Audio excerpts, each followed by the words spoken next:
It's like kind of nice because it can switch up. I can do that, but then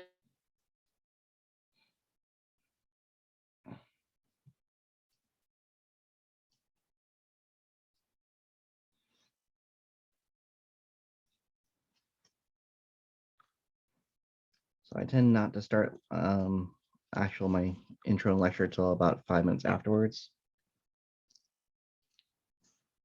Yeah, that gives everyone plenty of time to get in. So. Yeah, I think gamer time is still a real thing, no matter visual or not. Yeah, especially in the mornings. Second cup of coffee.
Good morning, all.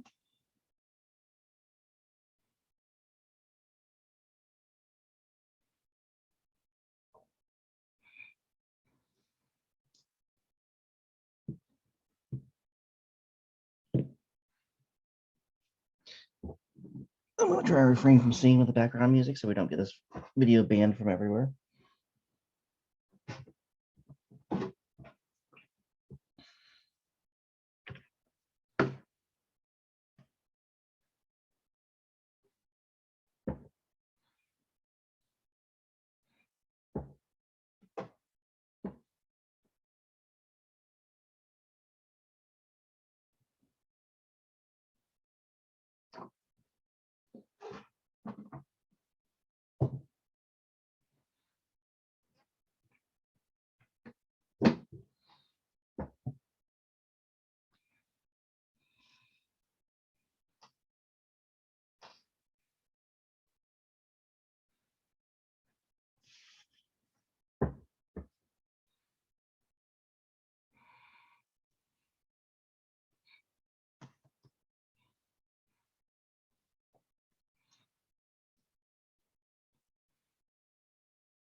Screen's going to go black for a second.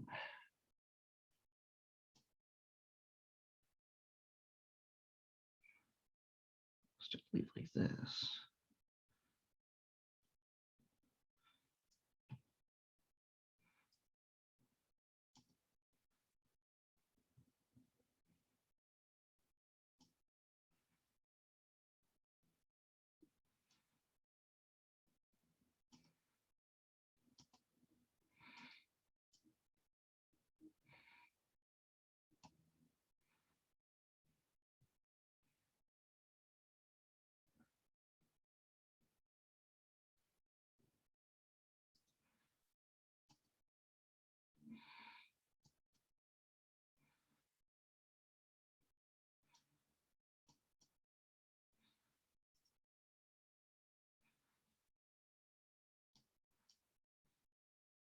One of the best things I ever found out is this thing has a whiteboard function.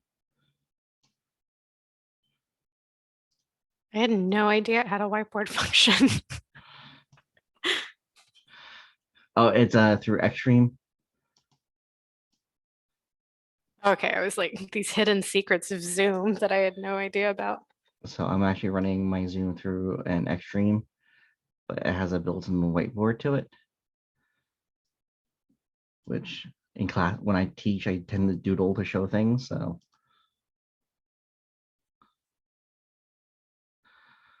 that's when I run the risk of like, oh, I'm in the wrong area. Okay, where do I find my camera again? Oh God.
We may have a nice small class just because we only have so many early risers.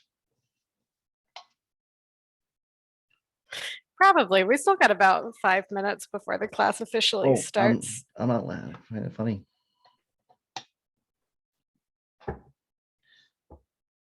Why I usually aim to do Sunday classes.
For the ones that are in already, how many people have tried plants before? How many people have tried brass etch before? I would like to kind of gauge experience levels.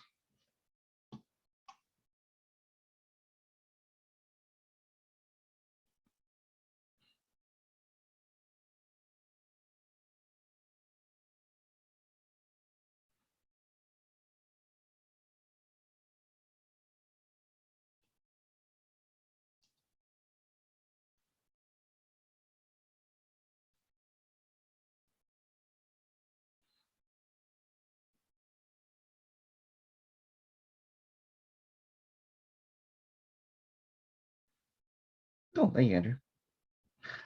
The paper ones or brass etch in particular? Hey, no, that's actually a brilliant way to start. The wire is built in, which is a good technique to use.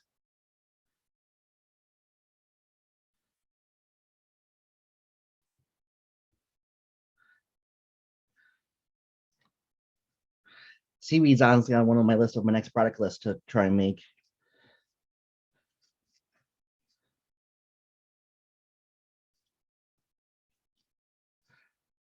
It probably would be out already if COVID didn't wreck my ear. Okay.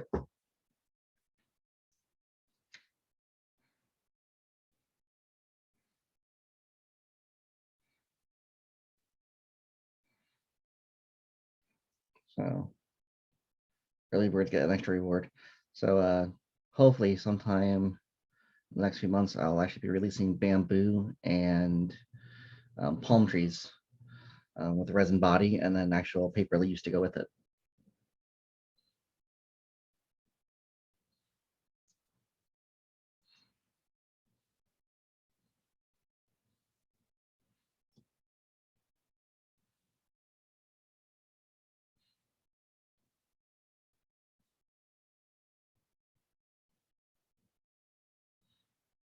Yeah, I like my samurai games, so I've been dying to have a real bamboo that I can actually use.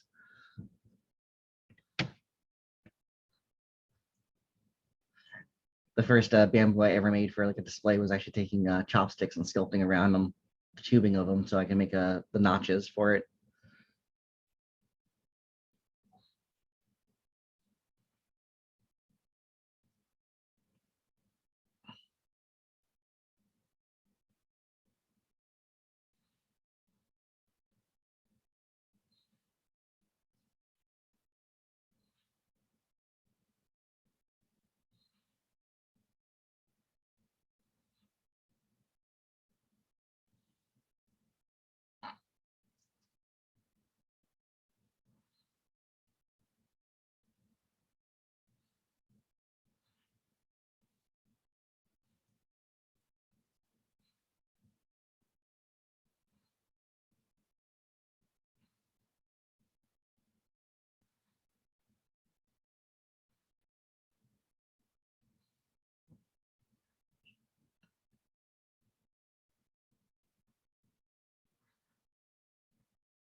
All right, 4 more minutes for gamer time to fully kick on in, and then we'll get started, guys.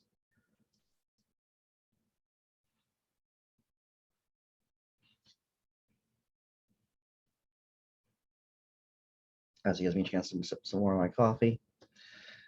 I know on my wet palette, because I like to keep my wet palette on screen so you guys can see what I'm doing with my hands. However, if I start getting too behind the wet palette, please give a yell to me.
Two more minutes.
Okay, let's go ahead and get started. My name is Greg Zuniga, physical therapist during the day, mini painter, whenever I get the chance. I probably should have given you a fair warning that we can just go ahead and start recording this class now. Let me just start that over just in case. My name is Greg Zuniga, miniature painter, physical therapist during the day, miniature painter at night. I am also the owner of Wicked Elf Miniatures, where we actually make some of the paper products I'm going to be using today. However, there's a wide variety of them. I don't want to show them all off. At this point in time, there's a lot of different things you can do with plants. And the reason why I chose to start making plants was I wanted to start using more plants for making my scenes and my dioramas. I always get some crazy basing ideas, and the challenge was for me to make the things I wanted when I couldn't find some of the things that I wanted to use. So for plants, the primary thing we're going to use for plants is either brass etch or paper. Now with 3D printing coming more available, there are some very excellent 3D printed plants coming out soon. This is a tree from Loot Studios as part of their latest release, which is something I would have died for or killed for a while ago, just because of the quality of the leaves in the tree. Makes it feel more like a tree than if I flocked a piece of wire foam. So hopefully in a couple of years, I'll actually be starting to come out, adding this kind of stuff to my plant scene as well.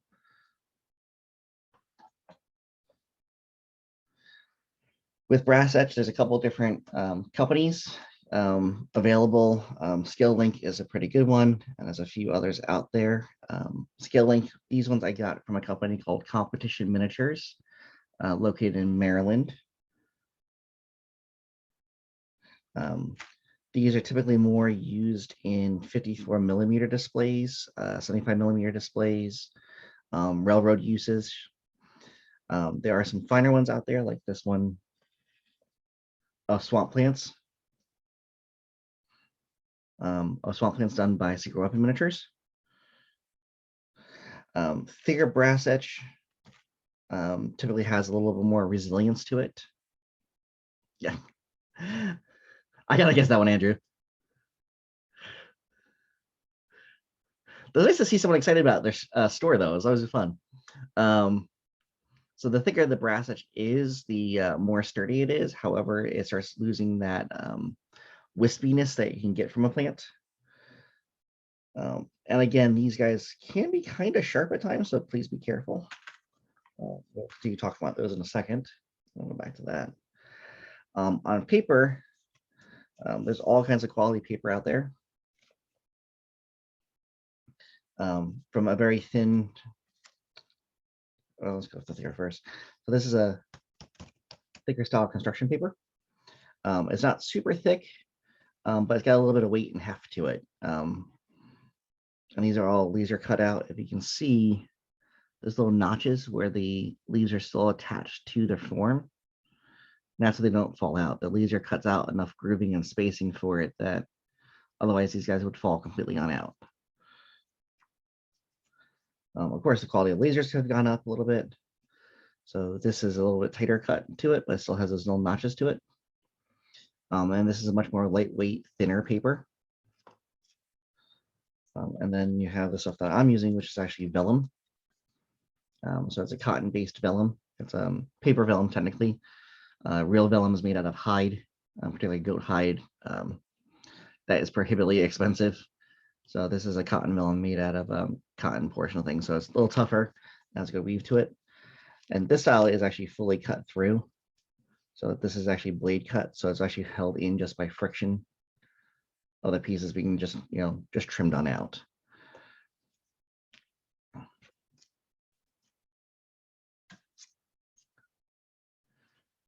So we come back to that brass etch.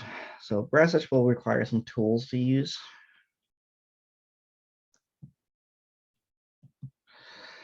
In particularly clippers. I do recommend an older pair of clippers. This one's probably getting a little too old at this point in time. Hopefully my camera will focus in, but hopefully you can see there's some notches in the teeth from taking out all that brass over time. So they're starting not to work as well as I would like them to be. So my former good clippers who are being retired into worse and worse jobs is probably going to start picking up that job over time. I do like a pair of pliers like this with the rounder tips to it. They're very good for helping to shape things, especially the brass. Because it's very easy to take the brass and bend it into a curl that way around the notches. Otherwise, they're going to try into fold versus bending. Another nice thing to have, depending on how thick the brass etch is a piece of foam. We'll put something else so I can show that.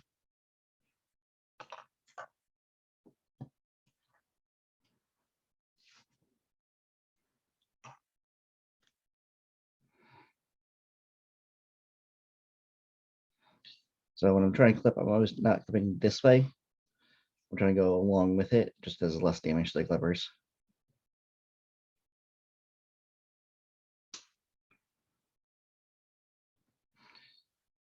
And you almost always try and find some way to keep this as one piece of flowing metal.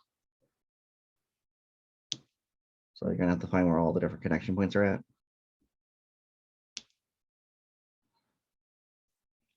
If you have a particularly good set of scalpels, let's see if I'm missing one more spot here. Nope.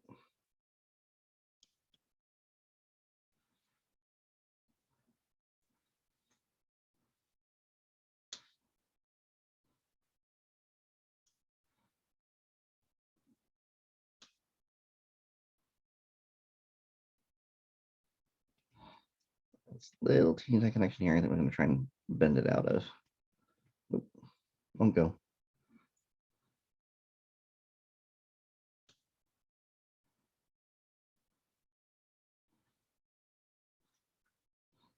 So we're going to do a little bit of ivy with it. I just have a little container that I throw the extra bits and bobs in that I'm not using.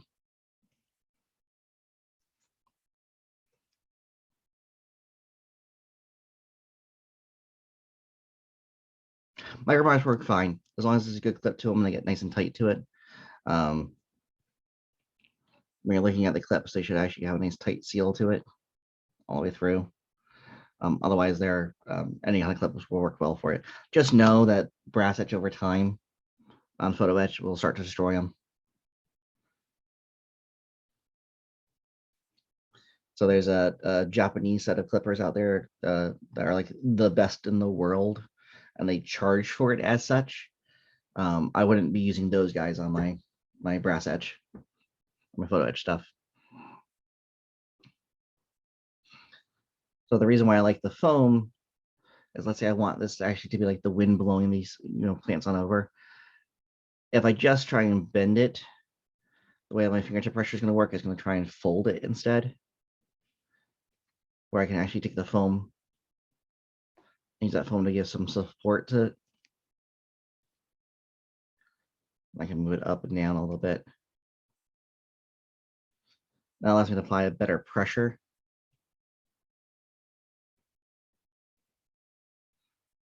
So I get curls instead of a folding procedure.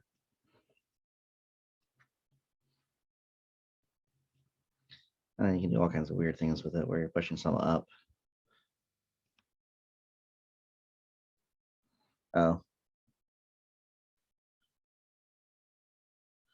Everything okay with the video, guys? Okay. So I can start pulling things forward and back, giving a little shape to it. What I can also do, because otherwise this is very flat.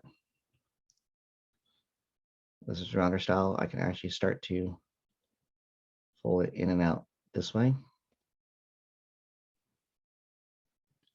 So I don't have to have that grass as a very straight line. And this will be more important as you add more layers to everything. If we look at gardens or wildlife or nature scenes, there's very few times where things are growing by themselves. So if we really do want to try and fill in as many plants as possible, try and mimic that little bit of natural chaoticness that we see in growing things. When it has a garden where you want the plant to grow and where it wants to stay sometimes are different things, especially if anyone's ever tried to grow mint before. And a pair of nice sharp tweezers are always very helpful.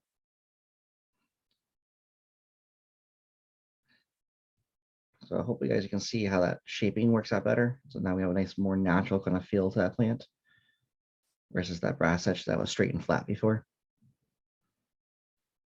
Now I do like a thicker brass etch just because it does handle a little bit more to being touched.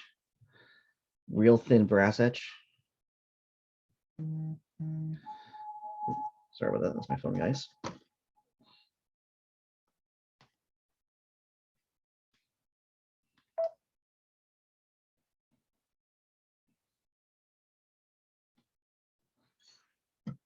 It's always bad when the teacher phone goes off in class. In the thinner stuff, and I'm going to try and get this stuff without getting it underneath my nail today.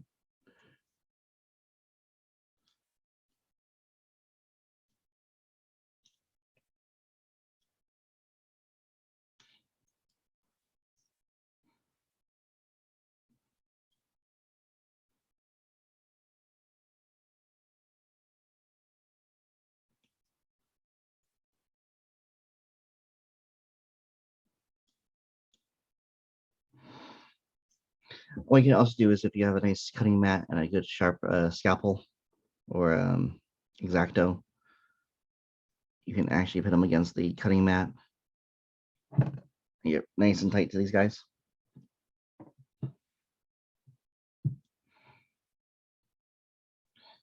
But what I want to show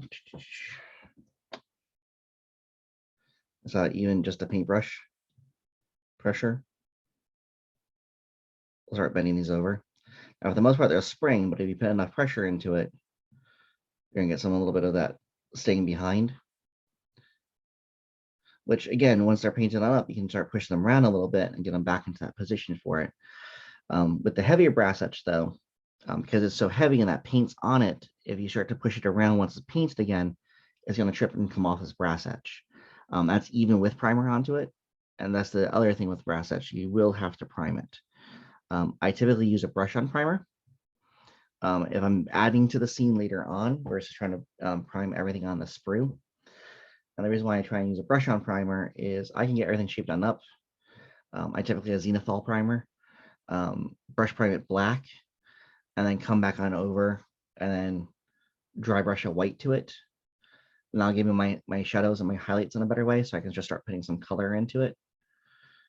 And I can continue working on it from there.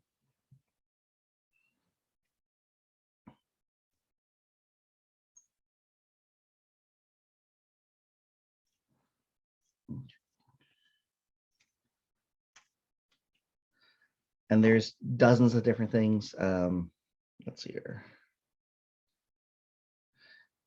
This is actually leaves for bamboo that go onto a bamboo piece. These are swamp plants. Again, we have some additional swamp plants over here. There's a brass etch for if you want to make marijuana plants. If you want to make, oh, what's the last one I got? Lily pads, which are a little tough because the lily pads don't want to float because they are metal. Ivy vines. There's plenty of brass etches available for whatever you're kind of looking for itself. In paper plants, the bigger company is Greenline, AK, AK. I believe Ammo is making some plants now as well. Hopefully my Wicked Elf Miniatures line will be eventually be one of the ones mentioned more regularly by people besides myself. So these are, and this is a Japanese company. This is what I was first introduced to through Hangar 18 way back in the day. No longer was carrying it, but when I first start off, something on a little bit on the thicker side might be a little bit more comfortable for you. It doesn't bend or flex as quickly. It also has a tendency to tear though, so you might have to be a little bit more careful with it. Let's take it out.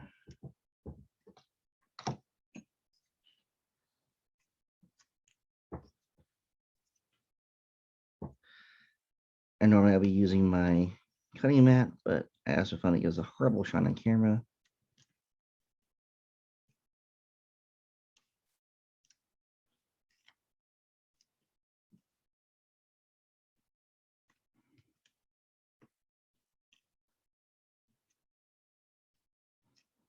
So pull this guy out for now. Previously, I had just airbrushed a lot of these guys. So the advantage of it when it's not cut through all the way is it will handle the airbrushing. However, you can't finish them with airbrushing just because you don't know the final position they're going to be in.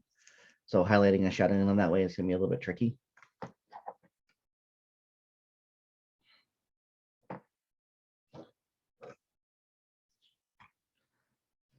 So I typically like to paint my plants on a piece of paper.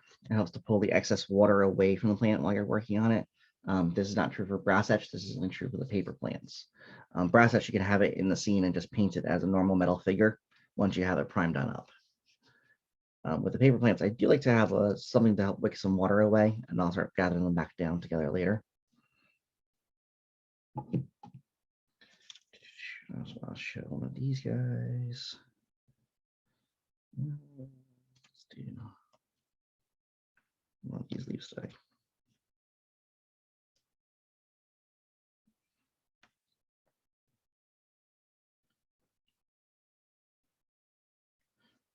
Unless when I've gotten really comfortable with it, I don't necessarily feel like I have to.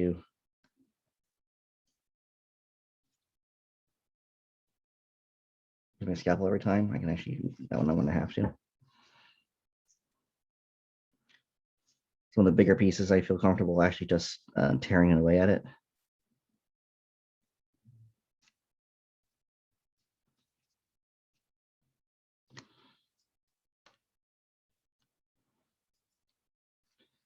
Some kits will make you do layering.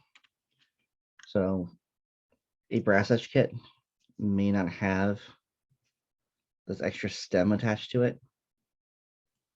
And that may be a separate piece. On these, they have some longer ones on there for some of the other plants. I can use that on something like here, where I can glue it to this longer one and have a more of a fold coming to it. It also lets me stage these at different heights as well. And something you want to think about while you're doing your plants is you do want different stages and different heights of things. I like to think of it like set design. I want a foreground and a background to it.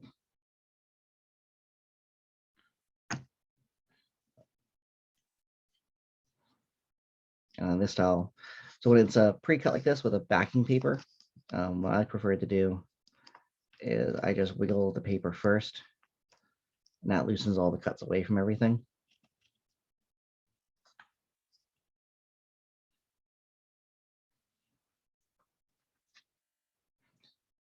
And then if it's a bigger plant, I'll use my fingertips. If it's a small plant or small lines, I'll just take my tweezers.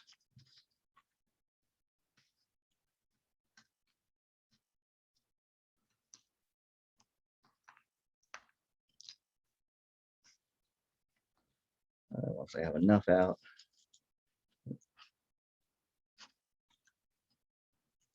I'll just wiggle everything else out.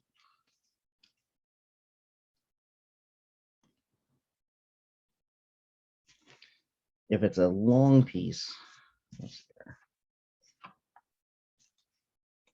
something like ivy, so some of the paper ivies will actually be all one piece coming across. I'll find a starting point, get my tweezers underneath of it. Instead of trying to have fat fingers trying to do it, I'll just walk my tweezers down it, lifting as I go.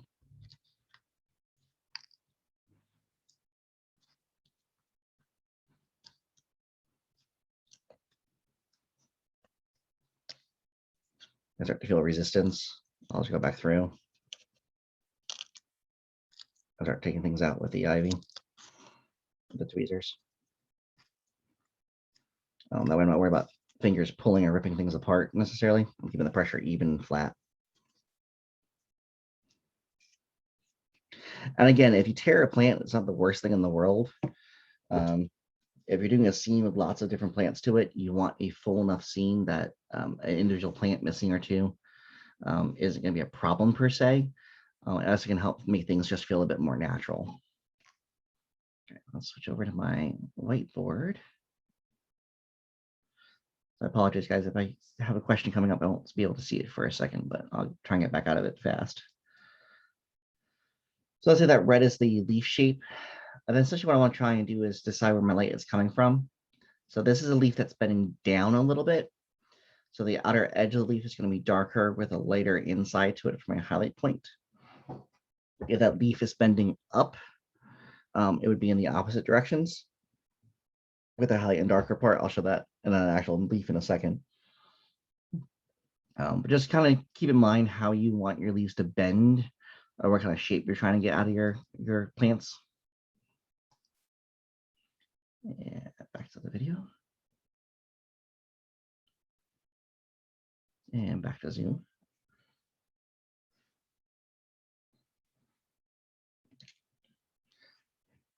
So we're going to use green today because green plants make it easy. However, I teach the weathering class. And the weathering class, I'll talk about, even if your alien planet has blue mud or blue dirt to it, you really can't weather with that because we're not used to seeing blue dirt. We're used to seeing dirt colored dirt. There's a range of what we find natural or not. Plants come in such more variety. I like using for a lot of pop colors or help to fill in a scene or help attract people to a scene, just because they have so much more variety to them. And you can even glaze in a color. When you start looking at plants, you may start seeing that there's a green or a blue hue to something, or a red hue to that leaf as well. But those are all things that become important over time as you're trying to make these guys look more and more natural. So a lot of people like this paper method. Sometimes I will use a bit of blue tack and stick it to the paper this way. This will help resist some curling up a little bit and help hold it into place so I want it to shape a little bit. If you have a massive size leaf, such as this one, you might want to try some shaping of it first.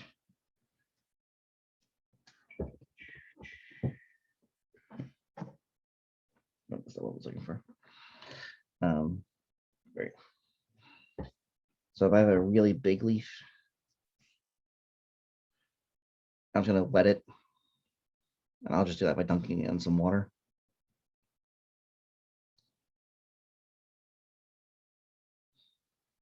And then holding against my foam. Foam will help to try and pull some water away from everything. And meanwhile, we're letting it dry. And I can do things like spray it with matte finish or gloss varnish afterwards or at this point in time. I'll let it firm up a bit more.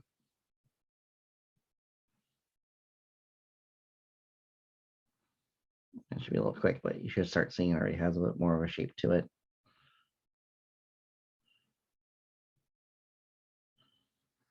So if things start to curl and start to push around, don't be afraid. A lot of times things will actually uncurl as soon as they fully dry, unless you actually hold them into place. And you're going to spend some time reshaping the leaves anyway after you're done painting them, just to get some additional effects into them.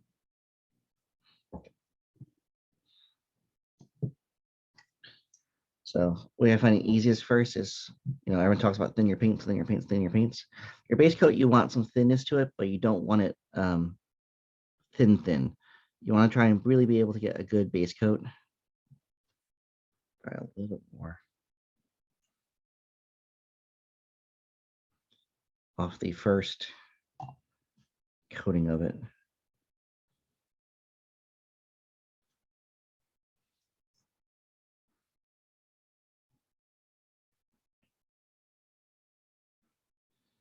What happens is a lack of moisture is going to keep it from curling up as much.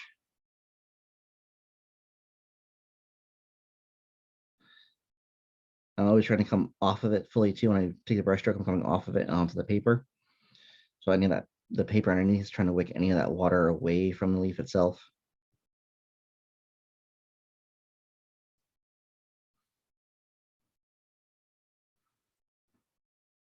I can get you guys closer and still keep you in focus.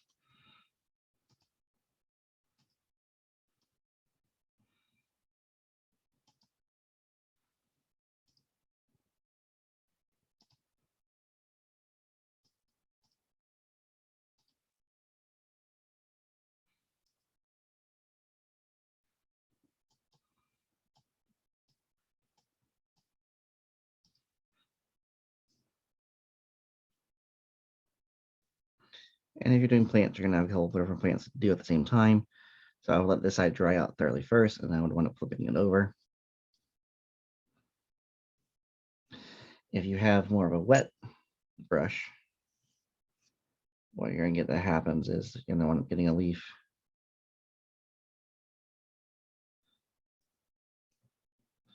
Let's see if we can get it curling up.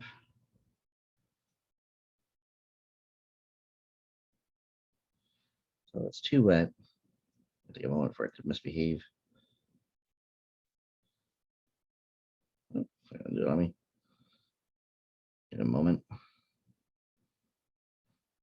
So hoping you see that leaf starting to curl up and back a little bit and come over.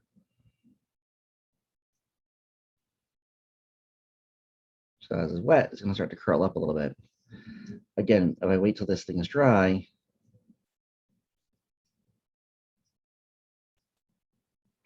a little extra moisture. So once it's painted and dried on out, I can reshape it back down to where I want it to be at, and not a problem in the world. So don't worry about the time that leaves are starting to lift up or curl up on you a little bit. Just be patient with them. You'll be able to get them back into place.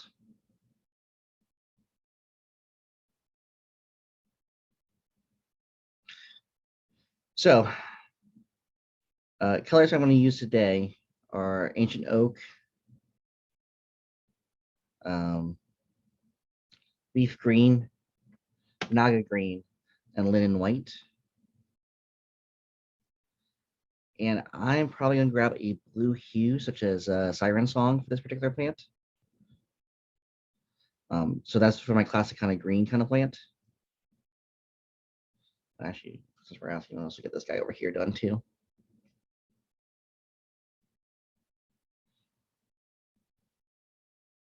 But the greens are good for anything.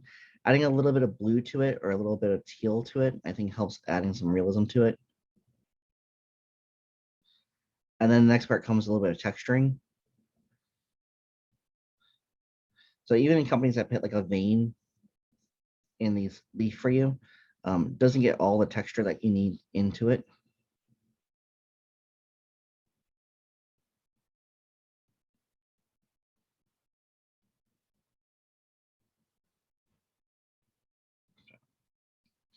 First.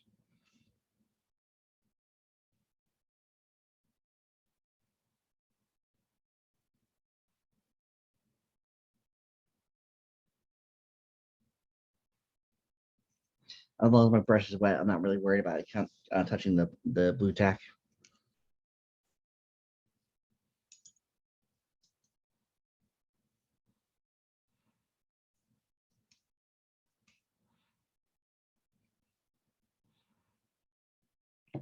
So on this out leaf, I would still paint the back side of it because I don't want it like that.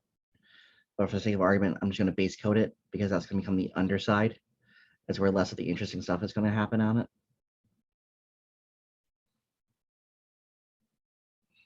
So I'm going to choose to have it bend over a little bit.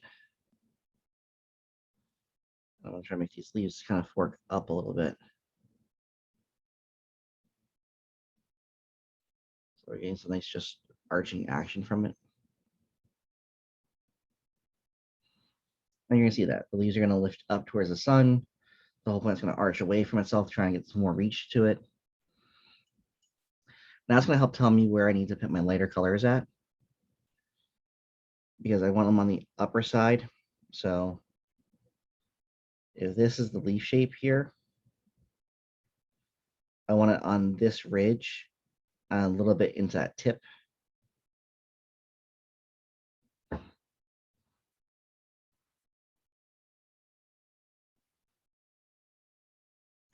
And then one leaf didn't get the color that you wanted before, either it, the paper pulled it away. Don't be afraid to go back in with the new color. You're really not going to try and work back ever. And the reason why that works out so well is because every leaf will have a little bit of different tonality to it. So we're trying to both simulate nature and a little bit of randomness it likes to give.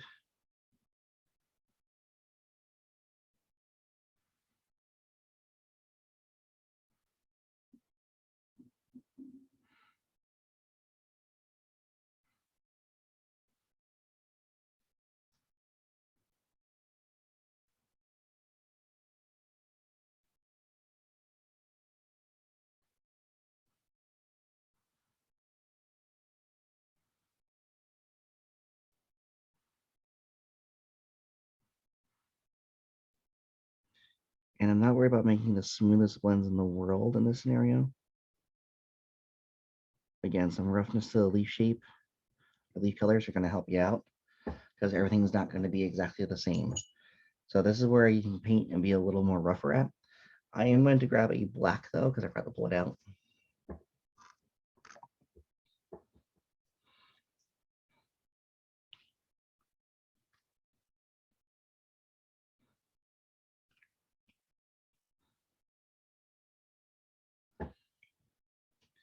Since this one has the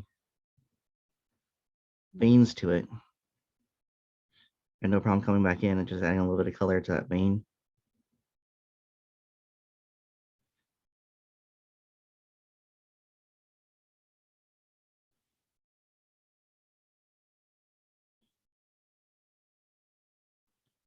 I can even pull that little bit darkness over into a spot that I kind of lost my color before, or on these lower leaves, or just do a quick glaze on the stem in here. I'm still going to keep the green, but you're going to start seeing that plant start to take a little more shape to it.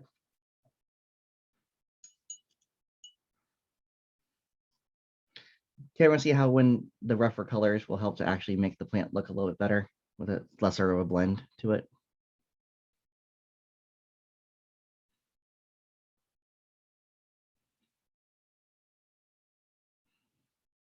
I'll just mix a little bit of linen white to it. I'm going to choose a warmer white for my adding color, just because I want to try and add that warmth to the light coming up from above.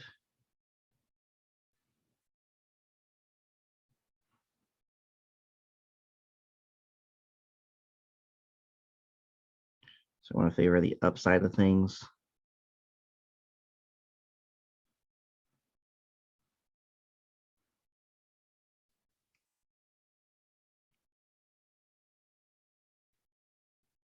Now I have this little bit of tag for my torrid alphat before. I would just cut that out.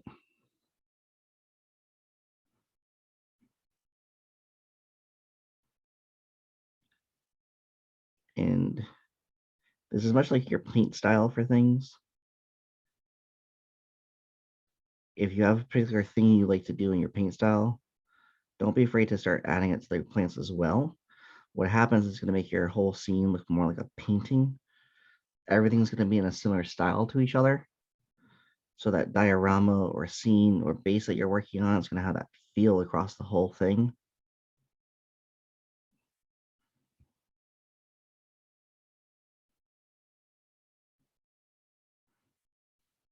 Some spots on the stem where they're going to be that transition point at, that's going to bend. There's just a quick little dab of a higher color.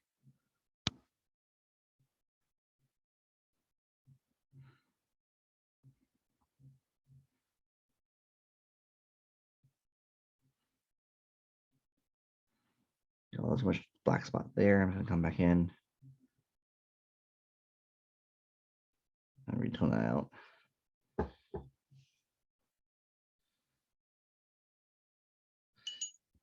So additional colors are olives, tans. When we add a brighter color to it, I'll tend to add glaze into it. I'll stick with a basic green and glaze in a bit of color to it. Let's grab the Siren Song. So this is a particularly bright color.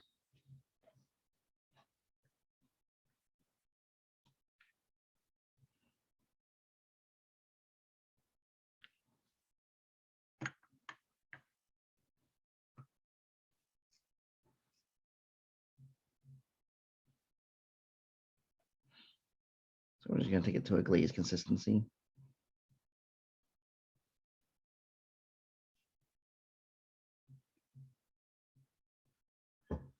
And just do a quick cover on the leaf on top. And so you're going to take a little bit of that blue tone. Won't kill the green of the plant, but it makes a very different color plant with that blue tone glaze to it. If I do the same thing with a red,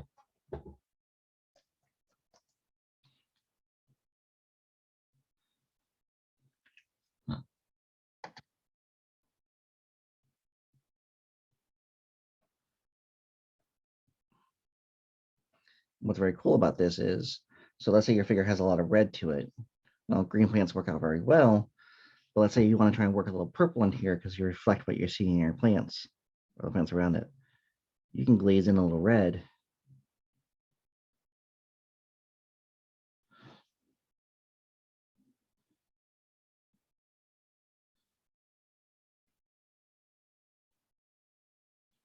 And you still have a good looking plant, but it has just that little bit of tonality to it.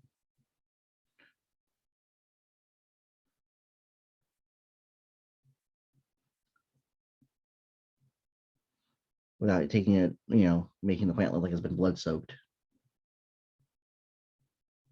So we can add a little bit of red to the plant and that leaf portion of things. We can do some texturing to it. So with a very sharp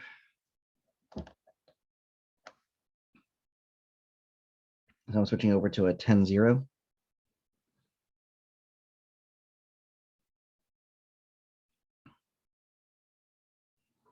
I can do things like put little dots on it.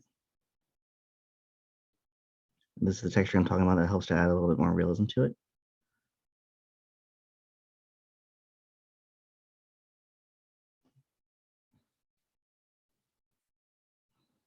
We're doing a couple different leaves. You don't have to do it on every leaf per se. So tight little groupings, maybe spots on the leaf. They could also be eggs on the leaf. It could be marking on the leaf trying to camouflage itself as eggs. There's several moth and butterfly species that lay their eggs on the leaf. So what plants have done is they realize that butterflies won't lay butterfly eggs next to each other. So the plant actually develops spots on it to make it look like there's already been leaves or eggs been laid on it. I have you guys zoomed in right now, but let me zoom you out so you guys can see how that's going to look more to when you're looking at it in real life.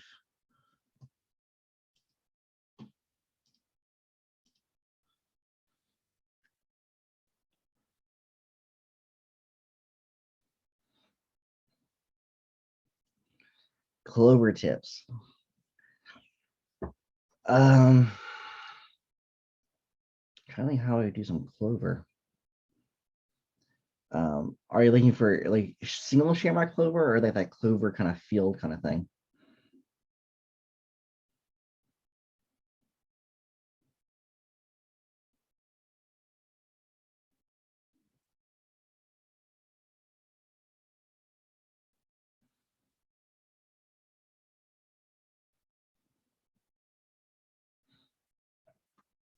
So is it like a whole field of clover you're trying to go for, or just like a single like big piece?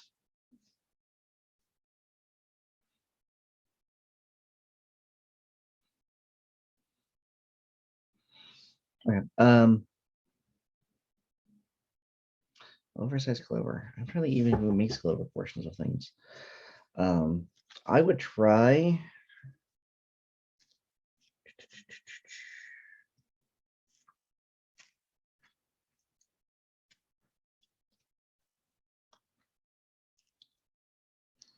A little bit of layering effect down.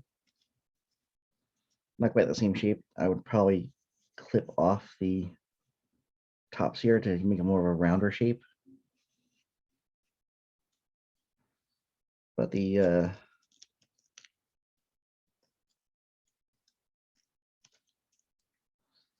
lot of smaller plants, depending on the size and shape, you may have to re-alter the shape of the plant a little bit. But if we stack them together, so one singular clover leaf,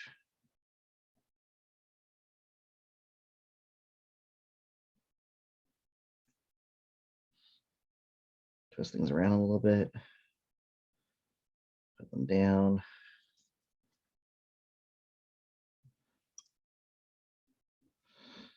Bend the plant around a little bit.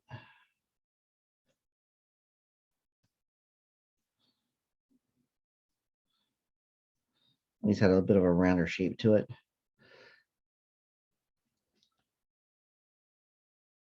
Gives you a little bit of feel to the shape of it, especially when you're trying to do visual distraction of it.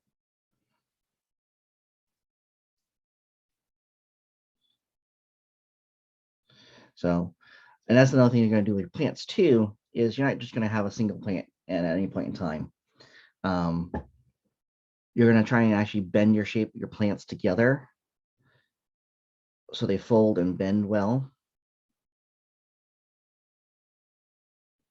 You get them apart from each other. I bent it so well together they don't want to leave each other. Okay.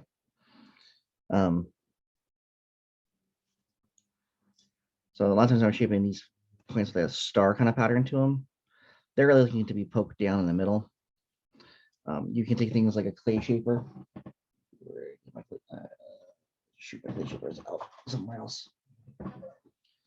I wouldn't use like something sharp, but a clay shaper or such, and poke down deep into it, and get a little squeeze around, and that'll help to bend up the shape. Then you can start pushing things around a little bit, or you can use a wet brush and maneuver things around a bit to help get the shape. If you use a brush with some matte medium to it, once the matte medium is done or dried on out, it's going to help them retain that shape a bit better. If you thin down gloss coat will give a little sheen to the leaves, which will help to make the leaves look shiny again.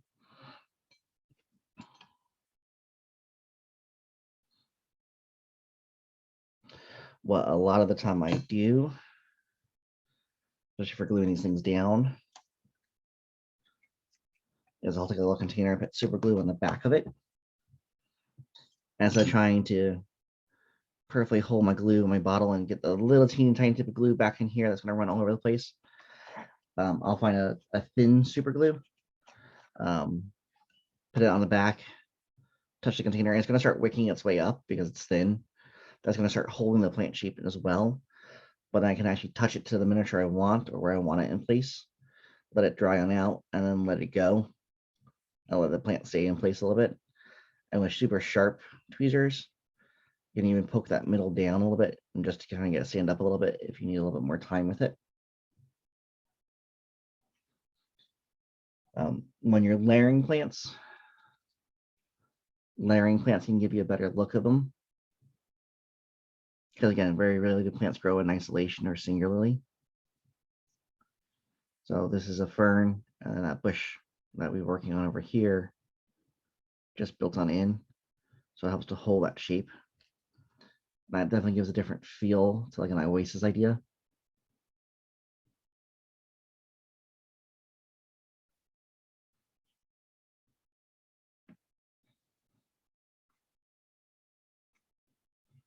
And you can see these leaves have curled up a little bit.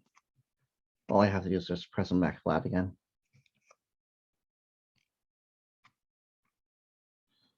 And I'll level on out to the point where I can start working with it again.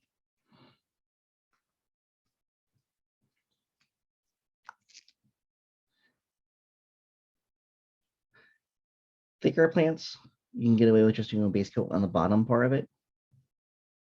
Because that's gonna be in the shadow or shade.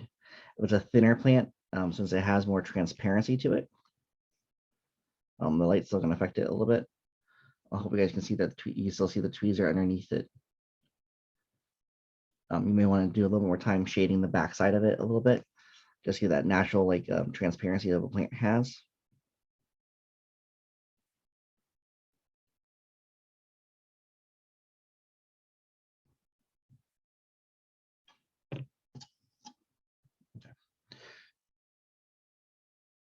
So yeah, I probably wouldn't put this guy in isolation,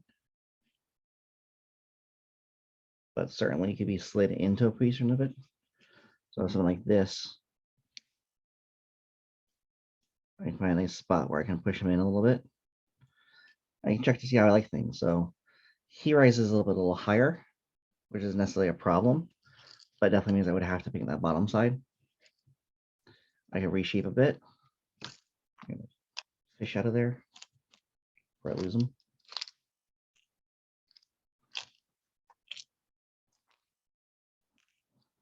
One more. There we go. So I think I also want to think about too is placement of plants. Has anyone seen any aquascapists before? Aquascapists just spend a lot of time thinking about this kind of stuff, and set designers spend a lot of time thinking about this stuff. I don't want something that's going to block the view of my figure per se. So this is the viewing angle of my figure. I don't necessarily want something standing here. I may want to have left room back in here for the plants to be taller back in here. So I can have a low foreground, the figures in the midground, and then even taller things in the background if I wanted to, per se.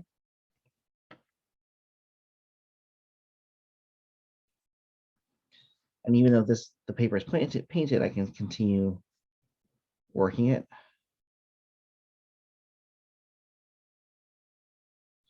So I get the way I want it to. And I may want to make it a little bit more bend.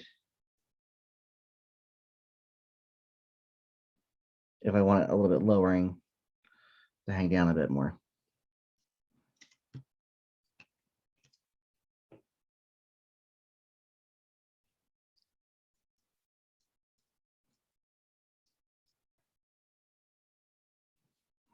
That's going to show it off a little bit better.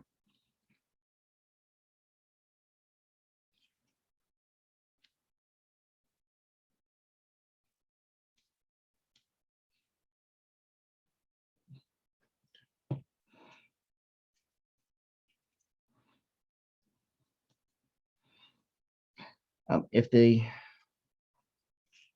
line is in the plant, you may have to check out to see if it's actually in there or not.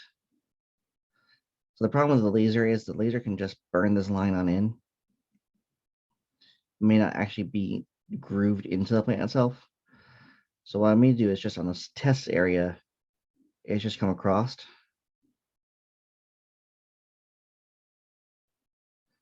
And see once I put paint in, if it disappears or not. So this one's very fine. The laser didn't exactly put it in hard or deep. So I may have to take a little more work to actually make it stronger in my paint.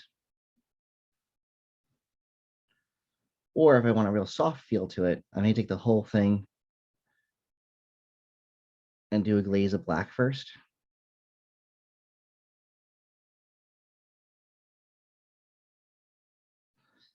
And since that laser burned the line in, that's what we're seeing is that lighter color.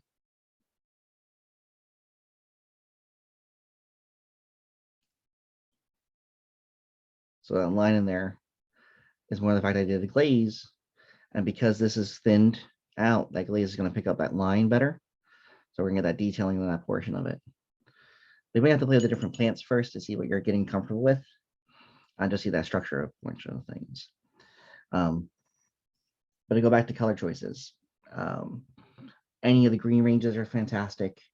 Again, we're more and more accepting of a blue, of red, of, I mean, you go too weird, completely purple leaves, be a little bit troublesome, but you more than likely find a plant that does that though. Let's pull up real fast.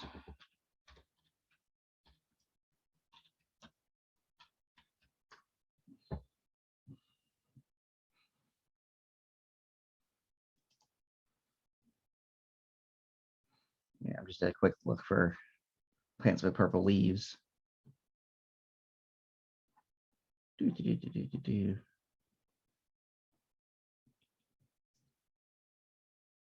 Copy image. Oh, sorry. Save image as desktop. And let's add source.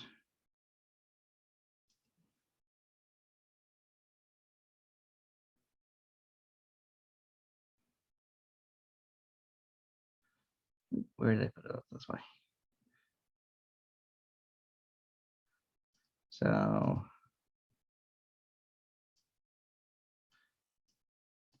here's a plant with some pretty gorgeous purple leaves to it. So we have a little bit of green hue in the back side of it, and then coming out to more of a purple portion of it. So that's something we can use to try and enhance our scenes and our settings a bit. Just because now we have that purple in there where we couldn't get it in any other way. A splash of color, a mood scene, just a lot of different things we can do to kind of get those effects in that we want to try and work with.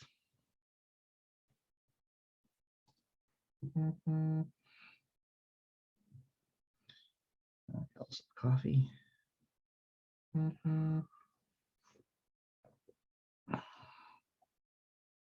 Okay, guys. I've been talking for a little while. Any questions? I know we had the Clover questions. We had color before.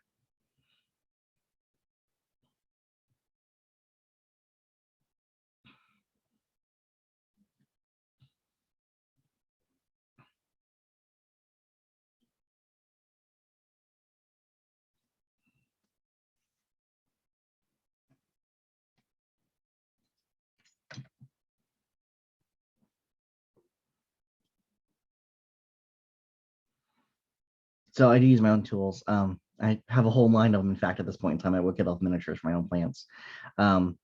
So a lot of times I am using a silhouette cameo. The original model doesn't do them as quite as fine for production portion of things. But if you're feeling comfortable in the program portion of things and the design portion of things, you can actually do a lot of cutting and pasting of plant shapes in there and try and pull them into silhouette cameo and try and slice them on out.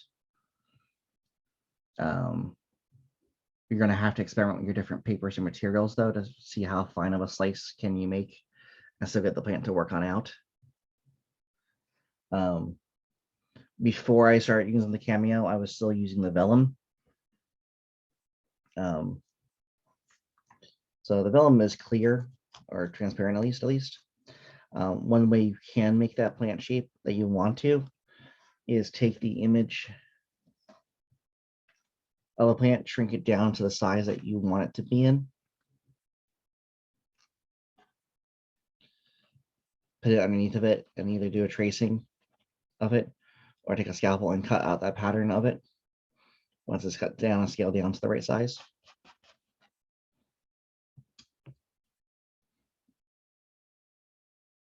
And you don't feel like you don't feel the urge to actually go out and buy a machine, especially cut plants yet.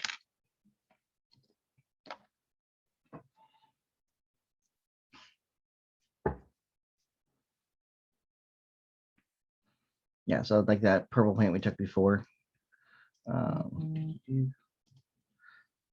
So I would generally be looking at a teardrop shaped leaf. So if I was trying to trace out that plant or make that plant in the future, so you see what I'm doing. Different pencil. I'd find something a fine tip point, but this will work for now. I come down.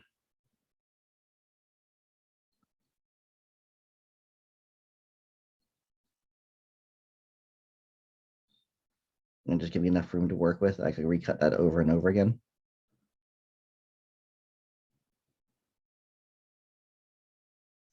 And again, if it's not perfect, no one cares because it's gonna be a plant, it's gonna have a shape to it.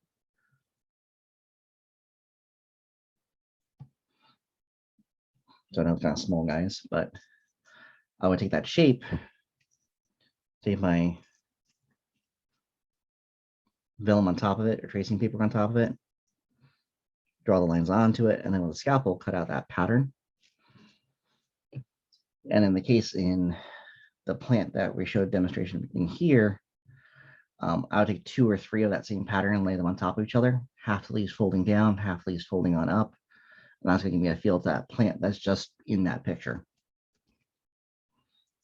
What matters most is the rough shape of the plant. Once the rough shape of the plant's in, and we will recognize it as a plant or as natural, everything else will fill in the details of.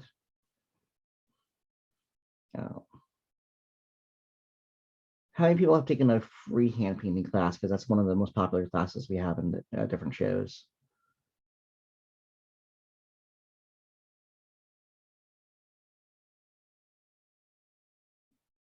Anyone do freehanding this weekend?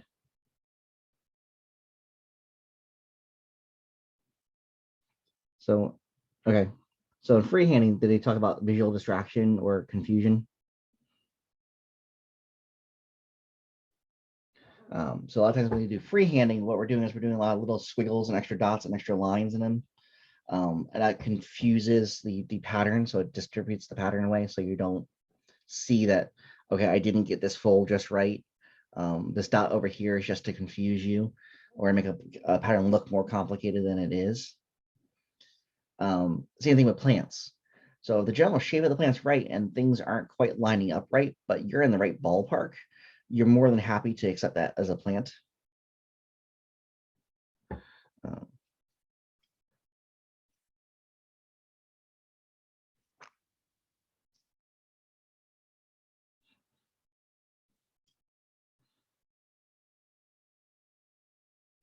So just because we have the general shading right over here, this general thing I refer to as a bush is actually a barbac plant. And they'll fold out from the inside of it. But just because that general leaf has a little bit of texturing to it and that glazes kind of right in there, your brain's going to do it. It doesn't have this shape. This point in here was made so I could make a blade come around fast enough on the cutting machine. So that way I could actually cut and then turn the blade fast enough otherwise. So it's generally enough in the right shape that our brain will accept it. Additional ways to do it if you need more plants, especially leaves. They make cutting tools. So taking a paper strip, just like some of these other companies are willing to sell you. So the plants are nice.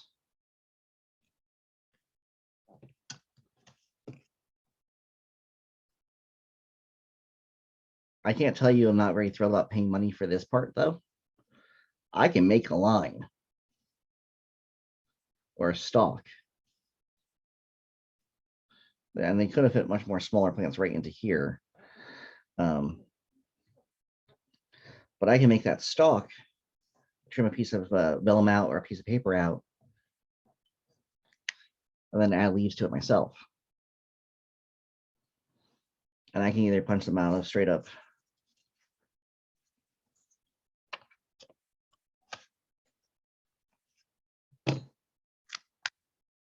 construction paper.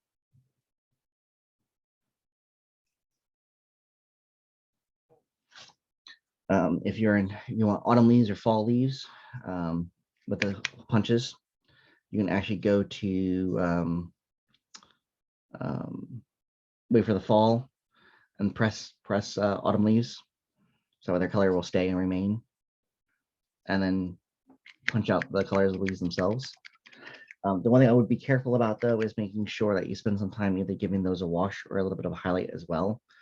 The reason is otherwise you have a unpainted thing and a painted scene, and the lights and highlighting on that work differently because it's now not a very small leaf, it's a very small punched leaf in the scene, if you get what I'm saying. So trying to have as few of the unpainted elements as possible into it.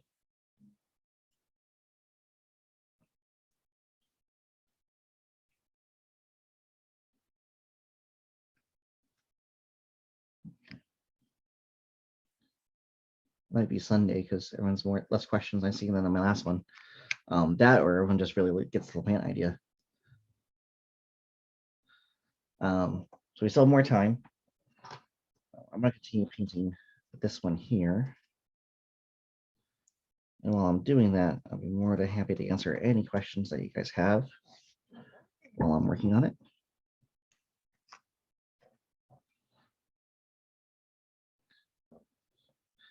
So this style plant doesn't have that mold line to it or the main line to it. So I can actually just come down and go and take that main line down.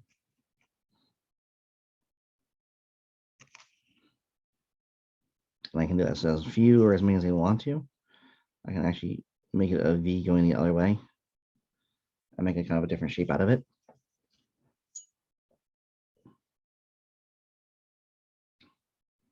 Make a little bit of the ancient oak, Naka green. I'm just going to work that center point.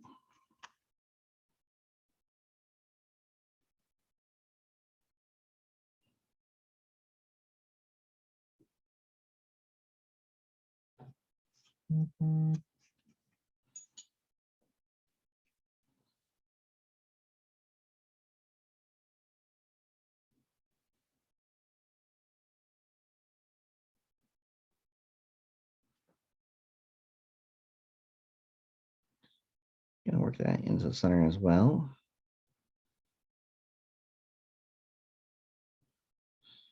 And as I'm painting it, that leaf is shaping out a little bit just because of the nature of my paintbrush, the wet paintbrush touching it. So I'm starting to push it out to shape a little bit so I can push this corner down if I want to. I can pick up an edge. So again, whichever side's going to have more light to it, I can just grab that edge and push it on up a little bit.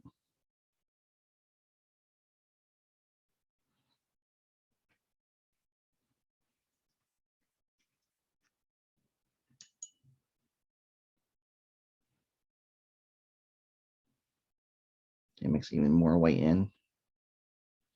Pretty extreme amount of light if I choose to.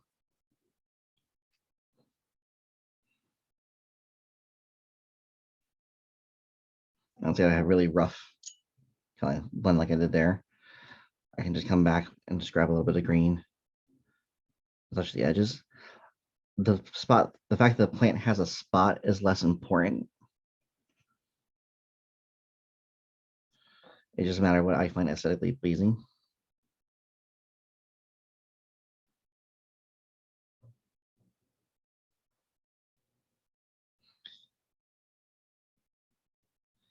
I can darken up the ancient oak with a little bit of black.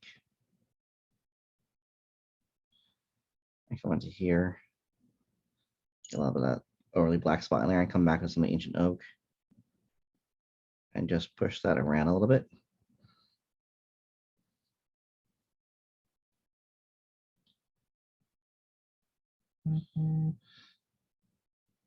And see how in the, I'm going to try to get it dry out a little bit more, but you see how it just gives that leaf just a little bit of shaping to it. And again, we come back with some detailing portion of things. We can come back and just do a little spots on the leaves. If I want to try to make that edge of the leaf a little more ragged looking, I can come back with some black.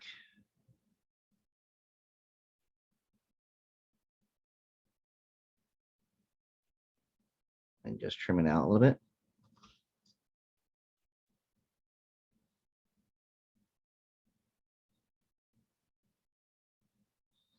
Like even more of a ragged look to that portion of things.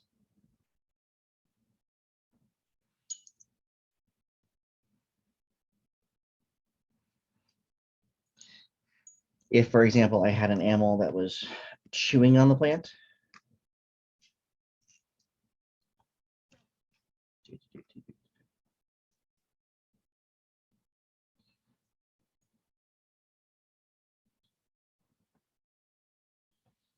so I just put that in a little bit of water. So I'm just trying to get this wet enough that when I start pulling at it, the fibers start to tear a little bit.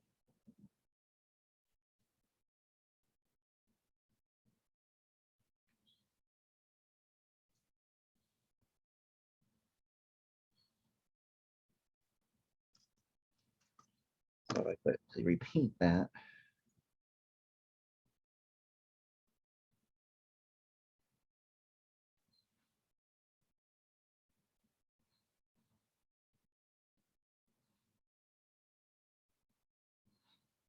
so those leaves obviously aren't as whole as they once were before. I can put something like the, hungry caterpillar sitting right here kind of feel to it, or familiar or cow or whatever kind of monster I want, those herbivore. Give it a feeling of it's like chewing away at the leaves. So, plants don't have to be a static thing that's just not interactive as well. Having a hand that's pushing away a leaf,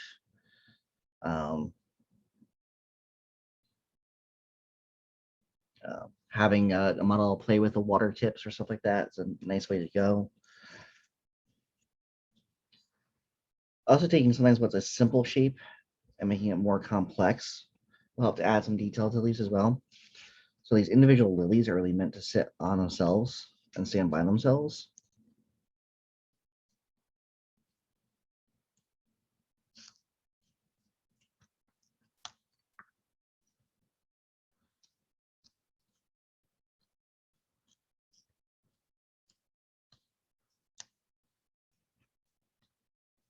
Where it also works out very nice.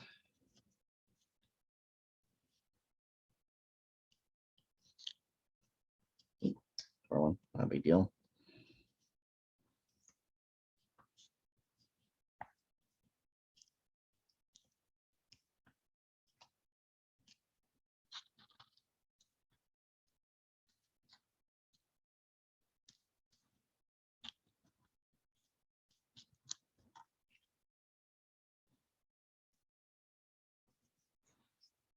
So taking these leaves, these petals, and pushing them down. So I get this nice little fold going for the lotus. I can play with it just a bit too. Bring it out in the middle.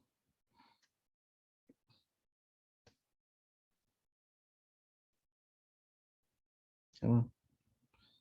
I'll flatten out here. I can grab another one that's just slightly smaller.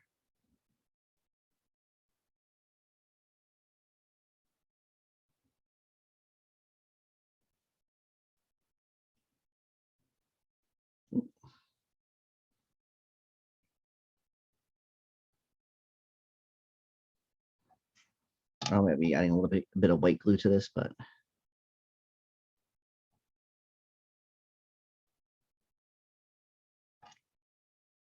can you see how you get a more complicated shape now that I've layered it on up? So doing something like this would be very good for, we want to put them on top of the lily pad and make it a little flower floating away on it.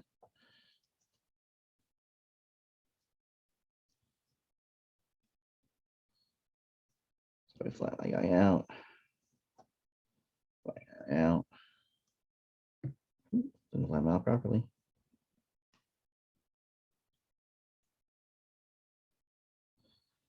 Again, very sharp tweezers are indispensable.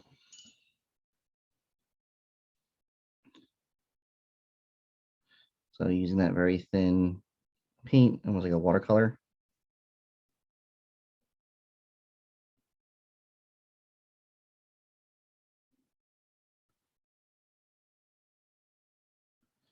Should add a little color to them.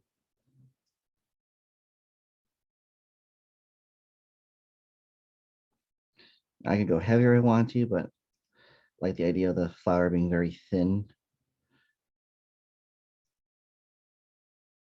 Very ethereal-ish.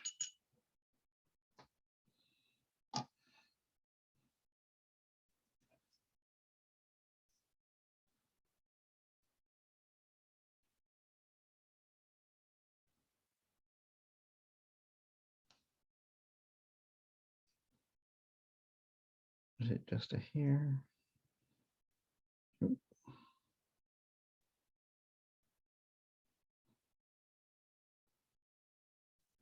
Occasionally, all this stuff is like hurting cats at times. Pressing on down, letting the shape get pulled into a little bit.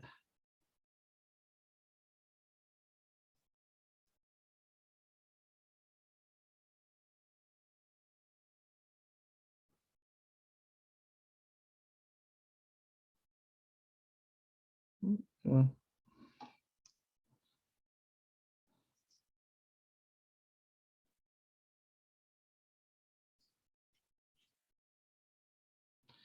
Mostly anything when you're working on the smallest details, you end up holding your breath.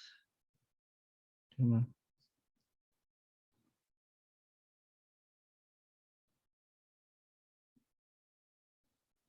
Hopefully you guys can see that flower kind of look to things. I want to do a little splash of color. Like I'm right in here. Add a little bit of lily to it.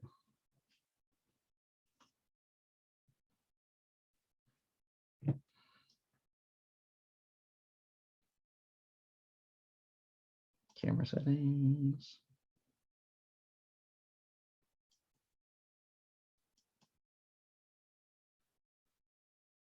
Yeah. And here's the thing, it's a painted element that adds just such a good detail to things that it just makes things more comfortable for you. You know, it's a thing that we overlook in nature scenes. We have a lot of hard elements like rocks and that kind of stuff. Things like moss, even mushrooms. So I think everyone's used to seeing the very classic, like, you know, mushroom cap kind of mushrooms.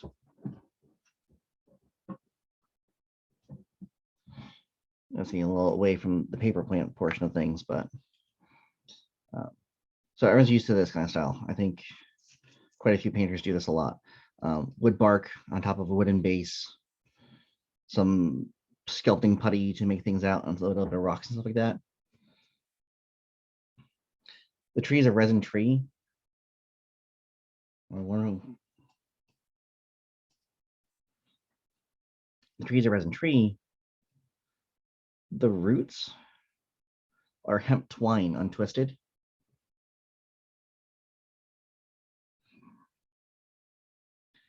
But then we have these little fungal mushrooms over here that are just paper shredded and glued along the side. And that could have been just as easily done along the tree. So you could have this mushroom kind of growing across it to give more of a lichen kind of feel to it. Even little sprigs in here help to give something a little bit more life than if it was just a blank piece.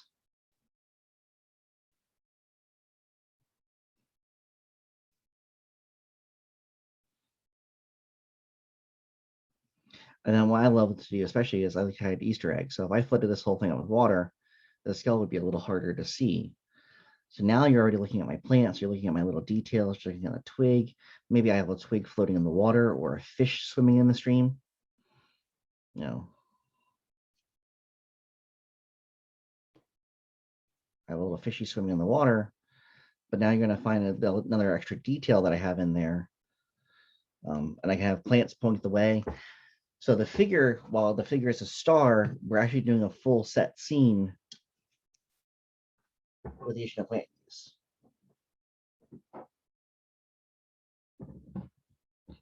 And we can go as small as you want to. So this is going to end up being like a harem base. So hassle-free miniatures makes two kind of harem girls. One's laying down with her toes, if you want to be dipping into the water. The other one's going to be kind of reclining on back, and then I'm going to have the harem guard standing up and over here. So once this is all done, then I can have those fish back in again. I can have those lily pads floating on the water. So you can look into the water, you'll get hints of the fish, you'll see the figures. So you have a whole diorama built in a very small area.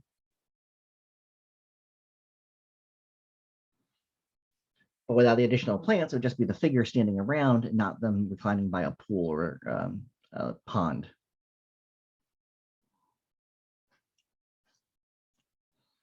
Speaking of fish, let's get them back in there before I lose them.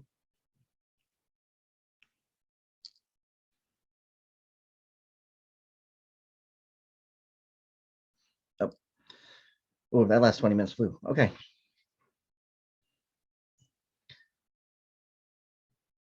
While people are typing in questions, so I am also going to be on Twitch after this, starting at 2 o'clock, 2:15ish. I'm gonna run and get some food. It's Wicked Elf Neolus is the Twitch channel. It is my Skirmish Sunday stream. So we'll be working on some Malifaux, but if you're from the class, I'll be more than happy to answer any questions additional that we don't get to. I'm also going to be in Discord for the rest of the day today after this, and painting away. I'm actually going to make an artist table. If you have any more questions for me, feel free to do it there as well. wickedelf.neolus@gmail or wickedelf.miniatures@gmail are both my emails. I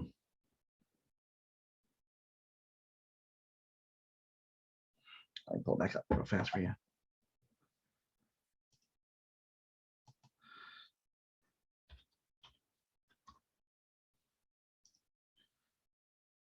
I'll put a link into it real fast.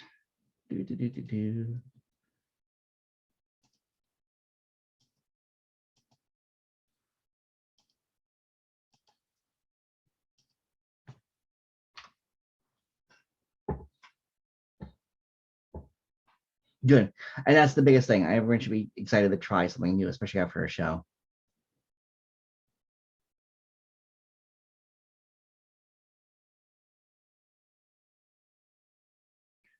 Thank you, Wayne. That's the hugest compliment. I'm not sure everyone can see that question portion, but Wayne Weatherwax, no question, but I bought one of each of his products and they are truly amazing. Thank you. And the earlier crowd, I showed off a little bit of we're going to be having bamboo coming out in the future because I love my Asian themed miniature games. So hopefully the bamboo will be coming out soon, and I'm going to hopefully have some seaweed coming out soon as well. Again, I'm trying to make things that I would like to see in the market available for everybody.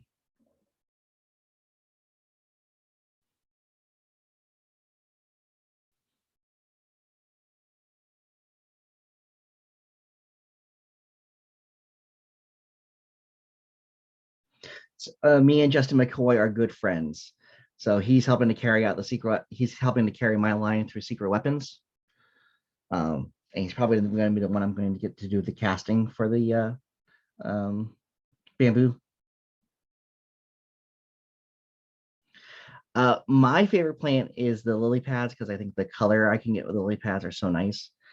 But my favorite product is not a plant.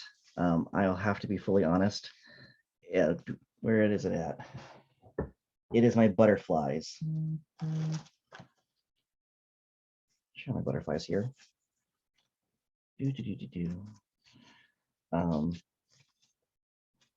So the butterflies are a hell of a deal because it's like 80 butterflies with 5 different body shapes to them.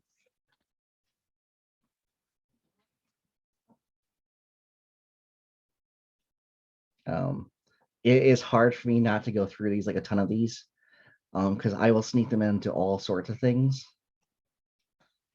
And eventually for Jim Wapple, I need to make a larger size ones for him because he wants to put them on larger figures too. So I need to make like some dire size butterflies. But these guys are so small. If I put them on the plants over here, you can legitimately put them on plants and flowers and then have them at the right scale.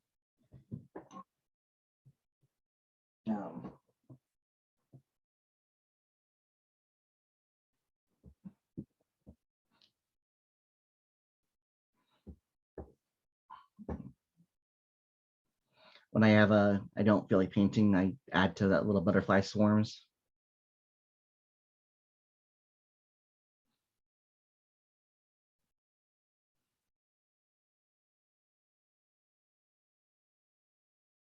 I have a large scale creature cast figure. I think it's the of Ruin. She has like these moth-like wings. And I think I'm at 80 butterflies on her right now.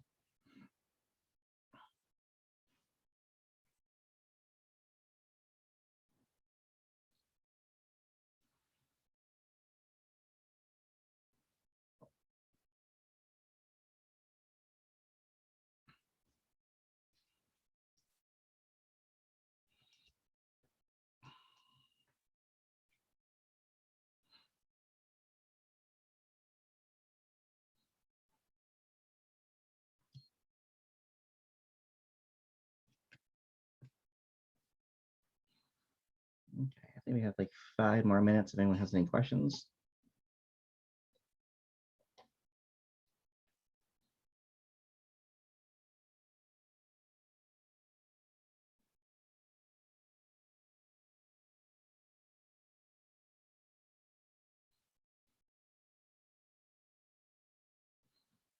Oh, thank you. Go ahead and stop the record if it's still going.